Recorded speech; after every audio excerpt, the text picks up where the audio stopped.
We're getting now the official announcement of this new government at the Élysée Palace. We're going to take a quick listen to see some of the names. Éric Lombard, ministre de l'économie, des finances et de la souveraineté industrielle et numérique. Monsieur Sébastien Lecornu, Economy Minister. Ministre des Armées. Madame Rachida Sébastien Lecornu is kept on in his original post of Minister of Defense. Ministre de l'Aménagement du Territoire et de la Décentralisation. Monsieur Jean-Noël Barrot, ministre de l'Europe et des Affaires étrangères. Jean-Noël Barrot, the Minister of Foreign Affairs, is also kept on his current post. This was something that we were waiting to see if that could be changed. But Jean-Noël Barrot will remain as Minister of Foreign Affairs. Ministre de l'Agriculture et de la Souveraineté alimentaire. Monsieur Laurent Marcangeli, ministre de l'Action publique. And we also heard that François Rebsamen, who was a socialist politician, is in the new cabinet. So this is one of those left-wing politicians who's entering the cabinet. Ministre de plein exercice. Auprès du Premier ministre, Monsieur Patrick Mignola. We also heard that Bruno Retailleau, we were talking about him, he is reappointed French Interior Minister, so he stays on as Minister of the Interior. So we're seeing that some of these ministers have managed to keep their posts. So Bruno Retailleau is one, Sébastien Lecornu, Defense Minister, Jean-Noël Barrot, Minister of Foreign Affairs, all holding on to their seats in this new cabinet. Et de la recherche.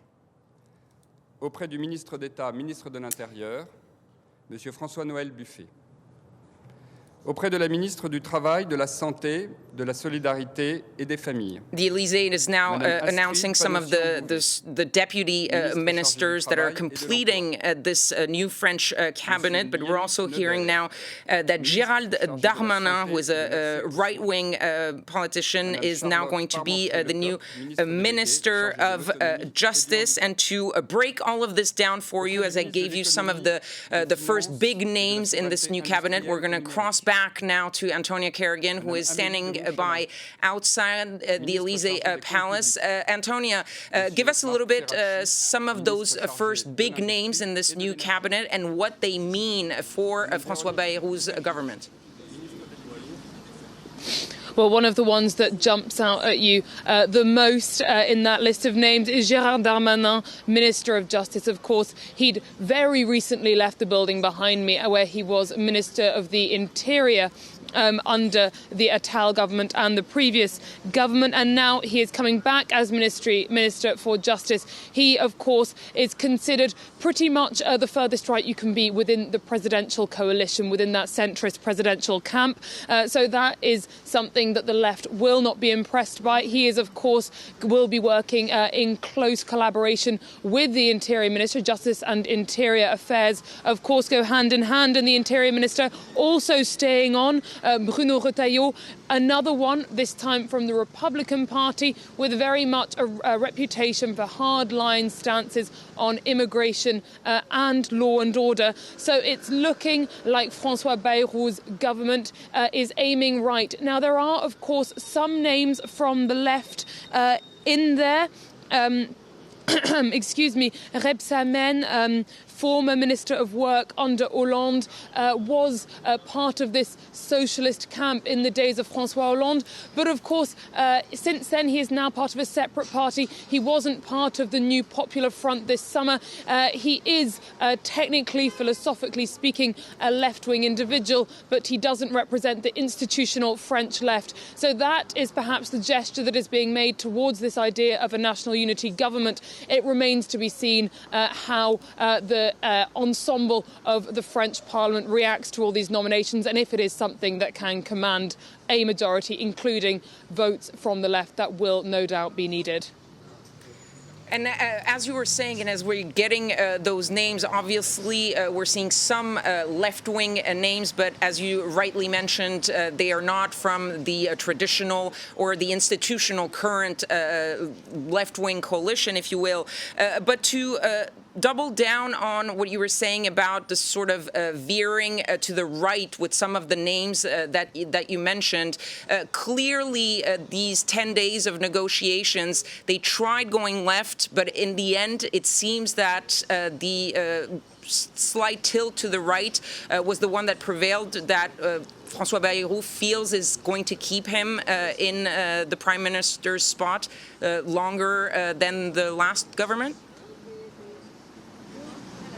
Absolutely. I mean, this is a calculation he's been trying to make. He's been in talks with the left, and those talks may not be over. There is still talk of there being a pact of non-censure with the Socialist Party. That would be the Socialist Party not necessarily committing to support the government or vote for their bills and laws, but just agree to not oust the government, to not vote a motion of no confidence. The thing is, though, the conditions they're placing on that, they're legislative, political conditions, including, for instance, going back on the pension reform that was passed by Elizabeth Borne's government last year. So these are conditions. It remains to be seen if François Bayrou will be able to fill these kinds of conditions. And if he'd be able to get his government to do those things, given that there are so many figures from the right in there. So there could be some negotiation with the left, with some factions of the left, to not overturn the government. But it's a real question of whether that will be enough and whether that will be bring them any kind of longevity.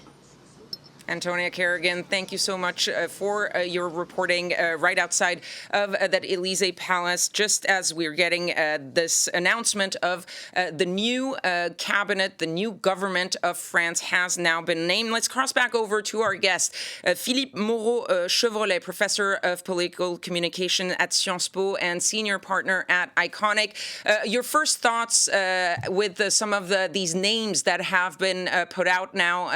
We heard Antonia was saying a sort of tilt to the right, some people staying on from the previous government, and some very right-wing adjacent names that we've heard. Yes, the fact is what we see is another Macron's government, another Macronist government. We don't see any real change from the previous propositions, except maybe that there are several former prime ministers inside the government. Elizabeth Borne is a former prime minister. Manuel Valls is a former prime minister. So you can see that they are trying to get some heavyweights on board. So that's a good thing, because actually the fact is that François Bayrou needs to have some political weight, to oppose l'Élysée with a kind of success, to oppose the parliament with a kind of success. He needs to have some heavyweights with him. And apart from that, nothing is really changed. So the political situation is pretty much the same than previously, and we don't see what could be different in terms of outcomes, except maybe if the Rassemblement National, the far right, decide not to take the fight against the government in order to stabilize things and not to be responsible, not to be considered by the people, by the voters, as responsible for the political crisis. So that may be the key to the possible longevity of that government, even though we don't see any rational elements that could allow us to think that there would be a different outcome than the Barnier's government as known. And what do you make, for example, of the names of Manuel Valls and François Rebsamen, who were both former socialist ministers, but they're no longer really within the sort of left-wing alliance that we've been talking about? They are left-wing, but they're not exactly part of the current fray of socialist politicians. What do you make of these two names? François Rebsamen is very well considered on the right and on the left. He's not really an active member of the Socialist Party, actually. So he won't solve the problems all by himself, but he's well respected as a local official too. And what we see with Manuel Valls is it's not really rational, these choices, because Manuel Valls is very much hated by the left now because he's considered to be a traitor. And he's also a kind of a running gag inside the French political debate because he went to Spain in order to be elected. He failed. He failed to be elected in France. Is constantly begging in the news, in the TV shows, begging to be named in the government. The fact that he is actually named in the government will be the bottom of jokes, mainly in the political sphere, but and in the public. And it's not very good for the government that Manuel Valls would be on board, and he has a very little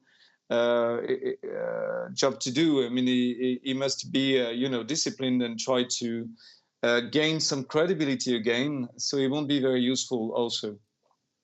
And a final question on the names that have survived the previous government. I'm thinking, for example, at Foreign Affairs, Jean-Noël Barrot, Bruno Retailleau at the Interior, as well as Sébastien Lecornu at Defense. Those three, they're staying on in their positions. Is that something you think it was sort of a non-negotiable for Emmanuel Macron, keeping those men in those jobs? I think that these figures are quite popular on the right side, and I think it's the very clear signal that what Emmanuel Macron wants, and I think he wants it from the beginning. And François Bayrou managed to be nominated as prime minister, but he didn't win the political fight in the end. The president did win this political fight. That's very clear. The president decided to have an alliance and to form an alliance with the far right. He decided it from the beginning, and is truthful to that belief that the only solution is on the right, on the far right for his government.